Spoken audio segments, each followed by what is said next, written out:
जय हिंद। चलिए मेरे प्यारे बच्चों, बहुत खुशी की बात है कि आप सबों को जेमा Sharde audio channel and coaching centre के माध्यम से आप सबों को इंग्लिश के फर्स्ट चैप्टर, सेकेंड चैप्टर, आप लोगों को इसका MCQ, साथ ही साथ इन दोनों चैप्टर का समरी आप लोगों को बहुत ही ईजी लैंग्वेज में मिल गया है। किस प्रकार मिला है? तो इंग्लिश से हिंदी में। मैं आशा करता हूं कि आप लोगों को बहुत अच्छी तरह से समझ आता होगा। मेरे प्यारे बच्चों, तो चलिए आज हम लोग बात करने वाले हैं क्लास 10 के बच्चों का इंग्लिश से चैप्टर 3, जिस चैप्टर का नाम है हिज फर्स्ट फ्लाइट। मेरे प्यारे बच्चों, मैं आप लोगों को एक डाउट क्लियर कर देना चाहता हूं कि आपका ये जो चैप्टर है इसमें दो कहानी है और मैं इस चैप्टर के अंतर्गत दोनों कहानी को लेकर हाजिर हूँ। तो चलिए बिना लेट किए शुरू करते हैं आज के एक शानदार सेक्शन को। मेरे प्यारे बच्चों, मैं आप लोगों से एक चीज़ कहना चाहूँगा कि उठो, भागो और तब तक भागो जब तक तुम्हें तुम्हारा लक्ष्य ना मिल जाए। जब तक तुम्हें तुम्हारा लक्ष्य ना मिल जाए। हम लोग अभी सोने वाले नहीं हैं, हम लोग अभी सोने वाले नहीं हैं, ना हम लोग रोने वाले हैं। बस हम लोग के अंदर एक ही जुनून है, परीक्षा में 450 यानी 450 प्लस लाने का एक ही जुनून है। तो चलिए इसी जुनून के साथ शुरू करते हैं आज के एक बेहतरीन क्लास को। मेरे प्यारे बच्चों, तो चलिए चैप्टर का नाम फिर सुनिए, क्या है? His first flight. और आज हम लोग इसके देखने वाले हैं समरी। हमने पहले आपको क्या बताया था कि हम पूरी कहानी को नहीं पढ़ाएंगे, लेकिन हम आपको इस तरह पढ़ा देंगे कि आपको लगेगा कि मुझे पूरी कहानी याद है। हम पूरी कहानी क्यों नहीं पढ़ाएंगे? क्योंकि मेरे पास टाइम कम है और हम लोगों को पूरे सिलेबस को कवर करना है और एग्ज़ाम में 450 प्लस का जो लक्ष्य है, जो टारगेट है, जो सपना है, साकार करना है। तो चलिए ना गुरुजी, क्यों पूरे कहानी पढ़ेंगे, समरी ही पढ़ लेते हैं ना। हम लोगों को एग्ज़ाम में प्रश्नों का उत्तर देना गुरुजी, कथा नहीं सुनाना है। तो एस गुरुजी से टाइप कीजिएगा। चलिए स्टार्ट करते हैं। देखिए मेरे प्यारे बच्चों, आपका जो स्टोरी है इसका फर्स्ट हेडिंग बनता है his first flight. His first flight का मतलब उसकी पहली उड़ान। फ्लाइट का हिंदी होता है उड़ान, उसकी पहली उड़ान। किसकी उड़ान? तो चलिए ना गुरुजी देखते हैं ना किसकी उड़ान थी। कहता है This story is about a family of seagulls. There was a young child in the family who was unable to fly even after several trees. कहता है यह कहानी एक सीगल परिवार की है।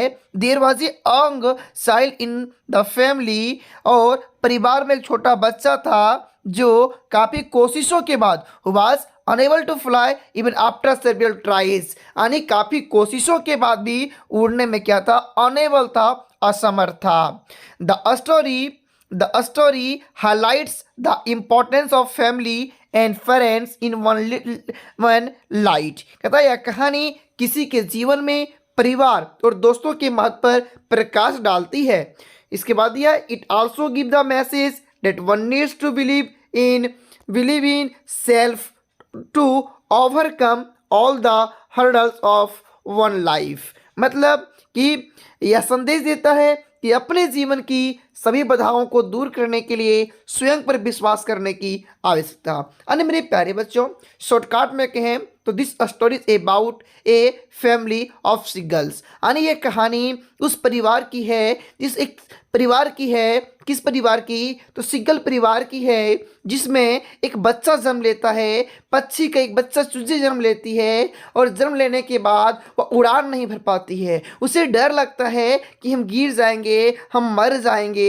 वह कोशिश नहीं करता है। मेरे प्यारे बच्चों, हम सभी जानते हैं कि कोशिश करने वालों की कभी हार नहीं होती, हार उसी की होती है जो कोशिश नहीं करता है। तो ठीक इसी प्रकार उस सीगल की कहानी थी। वह कोशिश ही नहीं करती थी तो वह जीतती कब? मेरे प्यारे बच्चों, इसमें दिखाया गया है कि हमारे जीवन में हमारा दोस्त जो होता है, हमारा परिवार जो होता है, उसका कितना महत्व होता है। अगला है द सीगल्स फैमिली। अब हम लोग पढ़ेंगे वह जो पक्षी सीगल थी उसकी परिवार किस प्रकार की थी। तो दिया है the seagull family constant of 6 seagulls, mother, father, 3 sons and 1 daughter. Seagull परिवार में 6 परिवार थे।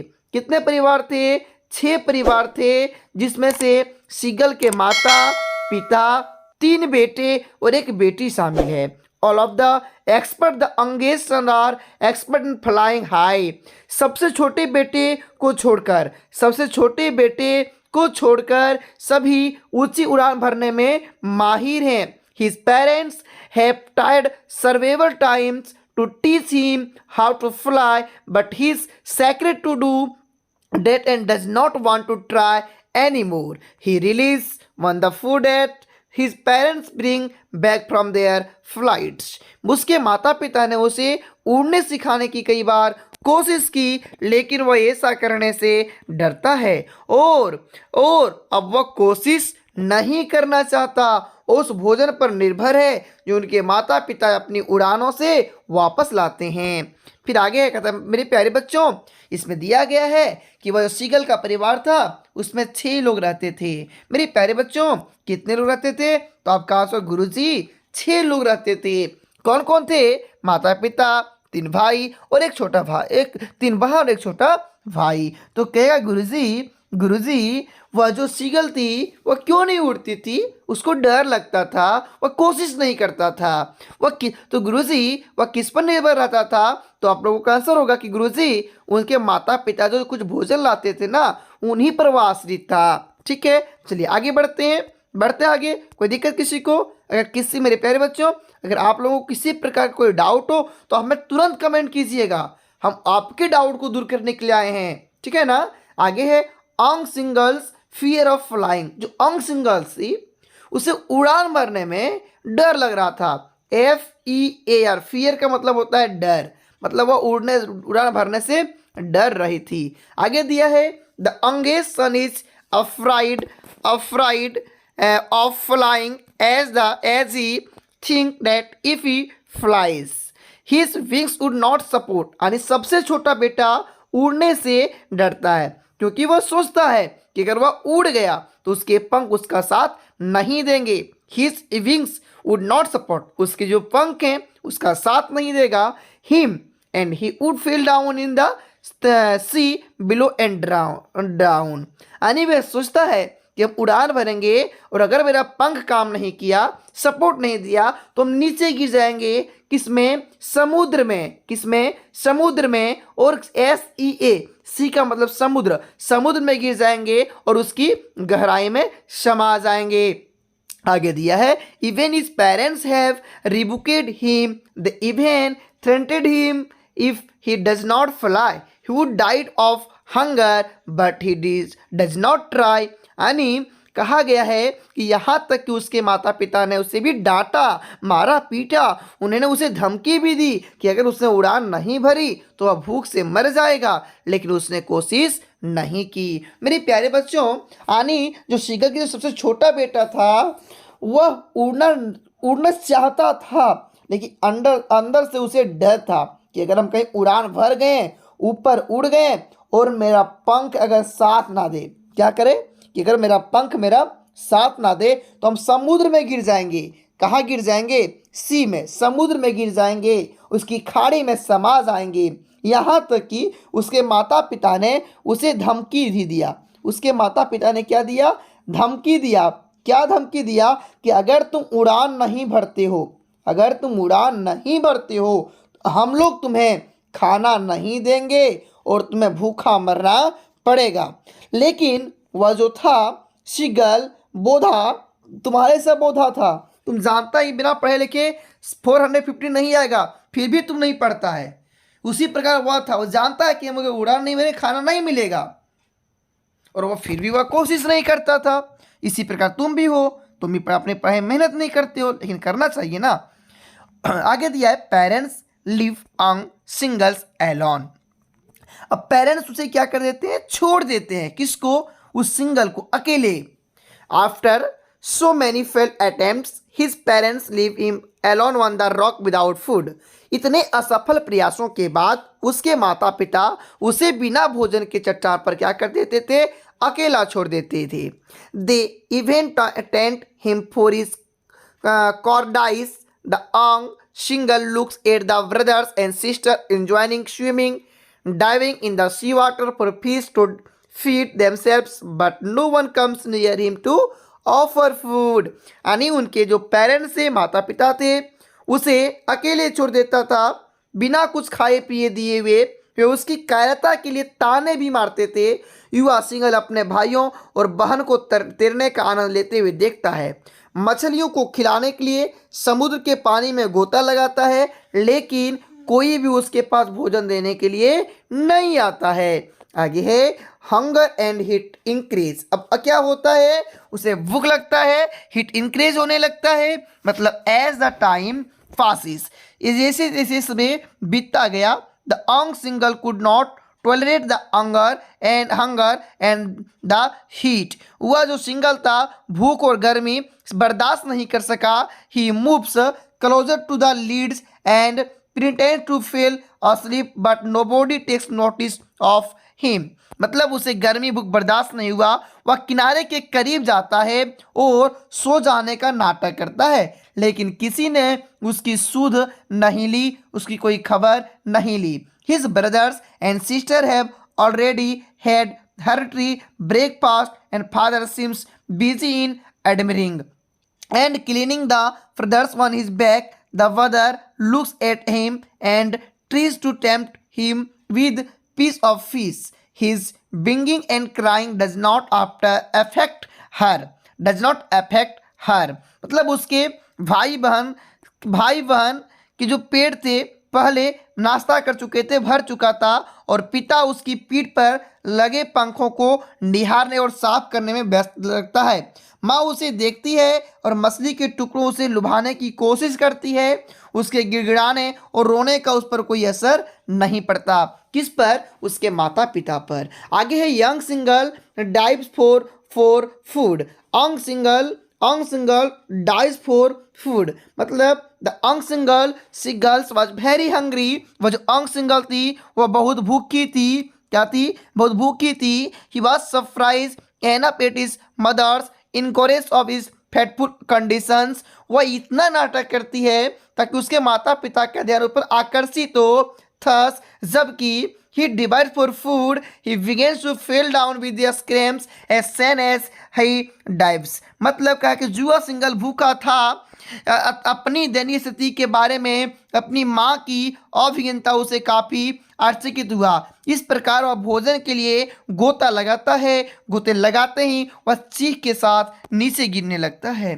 फ्लाइट बिंगिंग्स। अब यहाँ से स्टार्ट होता है उसका फ्लाइट करना, उड़ान भरना। क्या करना? उड़ान भरना। The young seagull begins to fall in the sea. वह सिंगल समुद्र में गिरने लगती है।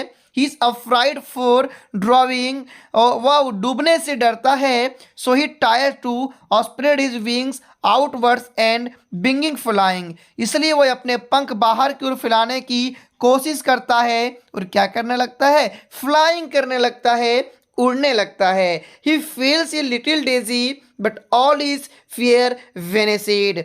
उसे थोड़ा चक्कर आता है लेकिन उसका सारा डर गायब हो जाता है। ही soars slowly to downwards it upwards he could not fly finally fly one is once. उसे थोड़ा डर लगता है, उसका डर गायब होता है, वह धीरे धीरे नीचे और ऊपर की ओर चढ़ता है। आखिरकार वह अपने दम पर उड़ सका। Joy of flight and running of family। अब वह क्या करने लगता है? उस उड़ान का मजा लेने लगता है, अपने परिवार के संग अपने जीवन को खुशी खुशी बिताने लगता है।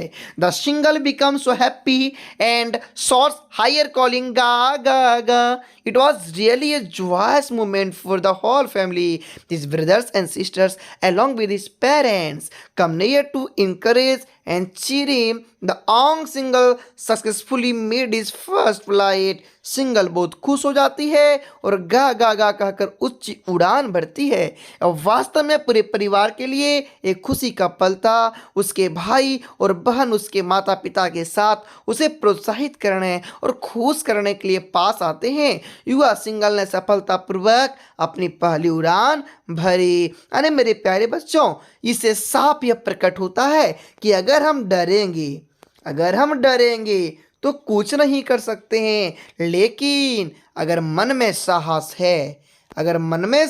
है तो हम लोग भी दशरथ मांझी की तरह पहाड़ के सीने को चीर सकते हैं। एग्जाम में 450 का क्या टारगेट है? कुछ नहीं है, इसे चुटकी में खत्म कर सकते हैं। बरसते आपको मेहनत करनी होगी, अपने नोट्स को पढ़ना पड़ेगा। कोई डाउट है तो हमसे पूछिए, हम आपके फुल सपोर्ट करेंगे। वीडियो देखिए, समरी सुनिए, एमसीक्यू देखिए, और कभी कहीं दिक्कत आता है तो डीके सर से पूछिए। बिल्कुल हम आपका सपोर्ट करने वाले हैं। अगला है a story to the black aeroplane. अब दूसरी कहानी, तो पहली कहानी हम लोग फर्स्ट फ्लाइट की पहली कहानी उड़ान भरने के बारे में तो हम लोगों ने पढ़ लिया है। अब दूसरी कहानी है the black aeroplane. The black aeroplane, ठीक है मेरे प्यारे बच्चों, ध्यान से सुनिएगा। ये दूसरी कहानी को द ब्लैक एरोप्लेन की है। फर्स्ट फ्लाइट में दो कहानी थी, एक सिंगल के बारे में है, दूसरा फर्स्ट फ्लाइट है, द ब्लैक एरोप्लेन है। तो चलिए स्टार्ट करते हैं, दूसरे को खत्म करते हैं ससुरा। एक कहानी पढ़ेंगे, दोनों साथ साथ दोनों पढ़ लेते हैं। बिल्कुल पढ़ लेंगे। The narrator was flying his aeroplane at night over France to England. कहता है वर्णन करता कहानी जो लेखक है was flying his aeroplane at night, यानी लेखक अपना हवाई जहाज रात में फ्रांस से इंग्लैंड के लिए उड़ा रहा था, उड़ान भरी। He was eager to meet his family. वह अपने परिवार से मिलने के लिए बेताब था। He was dreaming of his holiday. वह अपनी छुट्टी का सपना देख रहा था। The stars were shining. आकाश में तारे चमचमा रहे थे। In the clear sky. आकाश बिल्कुल साफ था। Even the city Paris could be seen down below. He called Paris control to get instructions about the way he was instructed to turn 12 degree west. क्या कहता है कि यहाँ तक कि शहर पेरिस को भी नीचे देखा जा सकता था। उन्होंने रास्ते के बारे में निर्देश प्राप्त करने के लिए पेरिस कंट्रोल को फोन किया। उसे 12 डिग्री पश्चिम की ओर मुड़ने का निर्देश दिया गया था। Fear of storms. स्टॉर्म मेरे प्यारे बच्चों, यह स्टॉर्म का मतलब होता है बादल। बादल। अब फियर का मतलब डर। अब लेखक को उस बादल से डर लगने लगता है। Everything was going well. सब कुछ ठीक ठाक चल रहा था। बिफोर ही साफ द स्टॉर्म क्लाउड्स। जब वह बादल को देखता है and Paris were about 150 kilometres behind him, और देखता है कि हम लोग पेरिस से 150 किलोमीटर पीछे हैं। मेरे प्यारे बच्चों, एग्जाम में प्रश्न पूछा जाएगा कि वह पेरिस से कितना किलोमीटर बिहाइंड था, तो आप सबों का क्या आंसर होगा कि गुरुजी वह पेरिस से 150 किलोमीटर पीछे था। उसे डर किस चीज से लग रहा था, तो काले बादल से लग रहा था। It was natural for the narrator to a picnic.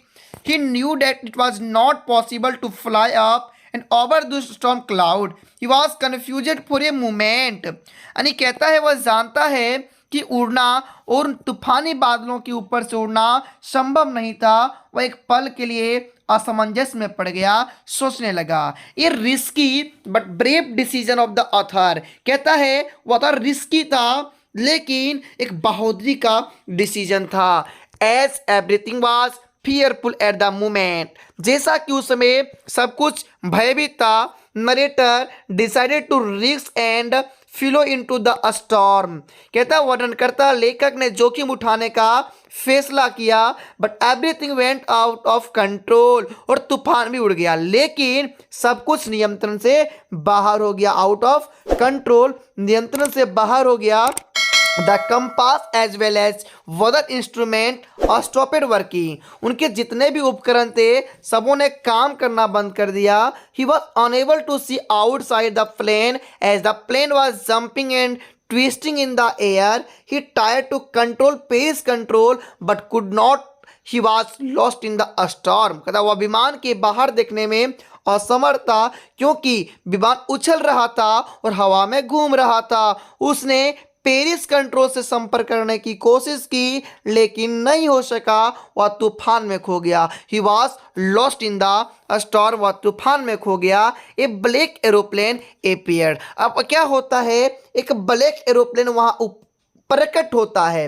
Suddenly, अचानक, द नरेटर साव। नरेटर देखता है another black aeroplane in the storm by his side without lights on its wings। क्या देखता है कि एक काले जहाज, काला एरोप्लेन उसके साइड्स में बिना लाइट जलाए आ रहा है। It seemed strange to him but he was glad to see another person in the storms. जिसने पंखों पर रोशनी नहीं थी तो उसे अजीब लग रहा था, लेकिन तूफान में किसी और को देखकर वह खुश था, किसी और को देखकर वह खुश था। The pilot of another planes waved at him and signal to follow so. उस दूसरे जो काला एरोप्लेन था उनके ड्राइवर ने उन्हें सिंगल दिया, संकेत किया कि तुम मुझे फॉलो करो। So he did that because he did not have other option except it. और लेखक के पास उस वक्त दूसरा कोई ऑप्शन नहीं था, इसलिए उन्होंने यह क्या कर लिया, यह विकल्प को चूज किया, पसंद कर लिया और काले एरोप्लेन का क्या करने लगा, फॉलो करने लगा। क्या करने लगा, फॉलो। A safe landing. अब सुरक्षापूर्वक अच्छे तरह सुरक्षित रूप से वह लैंडिंग हो जाता है। The narrator flew for half an hour which was quite strength to him as he held fuel only for 5 of और 10 मिनट्स। कहता है कि लेखक आधे घंटे तक उड़ता रहा, जो उसके लिए काफ़ी अजीब था क्योंकि उसके पास केवल 5 या 10 मिनट के ही ईंधन था। यानी लेखक के जहाज में मात्र 5 से 10 मिनट उड़ान भरने का ईंधन था, लेकिन ना जाने उस वक्त उसके गाड़ी में, उसके एरोप्लेन में कहाँ से ईंधन आ गया कि वो 30 मिनट तक उड़ान भरते रहा। उसे अजीब सा लगा। He felt fearful, but suddenly he saw 2 flights line in front of him. It was a runway. He was able to land safely, which gave him a sing of relief. It was just like a miracle for him. कहता उसे डर लग रहा था, लेकिन अचानक उसने अपने सामने 2 चमकीली रेखाएं देखी। यह एक रनवे था, यह एक रनवे था। वह सुरक्षित उतरने में सफल रहे, जिससे उन्होंने राहत की सांस ली। यह उनके लिए किसी चमत्कार से ऐसा ही था। फिर the great surprise, the narrator came out from his plane to thanks the pilot of the black aeroplane. अब जब उसकी एरोप्लेन लैंड हो जाता है, उसके बाद उसके पायलट यानी लेखक उतरती है और दूसरे एरोप्लेन ब्लैक एरोप्लेन के पायलट के पास थैंक कहना चाहती है। लेकिन क्या होता है, बट ही वॉज शॉकेड, वह आश्चर्यचकित हो जाती है, हिल जाती है। To see no one there, क्योंकि वहां वह किसी को नहीं देखती है। He went to control tower, और कंट्रोल रूम जाती है। एंड आस्क्ड द वोमेन, और वोमेन से पूछती है अबाउट द प्लेस, उस प्लेस के बारे में, द ब्लैक एरोप्लेन के बारे में। Hearing is word the women, women वो सुनती है और लॉफिड हंसने लगती है। एंड सेड, और कहती है that there was no other aeroplane expect him. कहता है नहीं, मैं दूसरे एरोप्लेन को यहाँ स्वीकार नहीं किया है, सिर्फ एक ही एरोप्लेन को मैंने लैंडिंग दी थी जो तुम हो। It was a big surprise, यह गजब का आश्चर्यचकित था। टू द नरेटर, किसके लिए, लेखक के लिए। He was dumbfounded as he had no explain for the miracle, क्योंकि उसके पास चमत्कार के लिए कोई स्पष्टीकरण नहीं था। Conclusion of 2 stories about flying. अब आप 2 कहानी पढ़ें, इसमें आप क्या सोच सकते हैं। इन द चैप्टर, इस अध्याय में, द स्टोरी अबाउट फ्लाइंग, दोनों कहानी जो है उड़ान के बारे में है। देयर आर 2 स्टोरीज, यहाँ 2 कहानी है।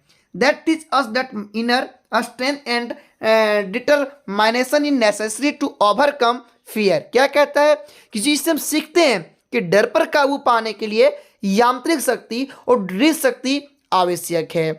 Having the courage to face the situation help us to overcome complex situation in our lives. कठिन परिस्थितियां का सामना करने का साहस हमें अपने जीवन में जटिल परिस्थितियों से उबरने में मदद करता है। इस प्रकार मेरे प्यारे बच्चों, हम लोगों ने फर्स्ट फ्लाइट के दोनों कहानी को पढ़ लिया है। अगर आप लोगों को पढ़ने मज़ा आया होगा तो हमारे यूट्यूब चैनल को आप सभी ज़रूर सब्सक्राइब कीजिएगा, अपने दोस्तों के साथ शेयर कीजिएगा और जेमा Sharde YouTube channel and coaching centre के बारे में अधिक से अधिक अपने दोस्तों के साथ चर्चा करें। क्योंकि मेरे प्यारे बच्चों, अगर आपको हमारे द्वारा पढ़ाए गए लेसन अगर पसंद आता है ना, तो मैं बिल्कुल आप कमेंट कीजिएगा और मैं दिन प्रतिदिन आपको इससे भी बेहतर नोट्स और भी बेहतर समझाने का प्रयास करूंगा। अगर आप लोगों का सपोर्ट रहा तो मैं बहुत ही जल्द आप लोगों के लिए बेहतर विकल्प लाने वाला हूं, बेहतर विकल्प लेकर आने वाला हूं जो आप लोगों को पढ़ने में बिल्कुल मज़ा आएगा, बिल्कुल मज़ा आएगा। चलिए फिर मिलते अगले वीडियो में, तब तक जय हिंद। आप सबों को प्यार को मेरा नमस्कार है।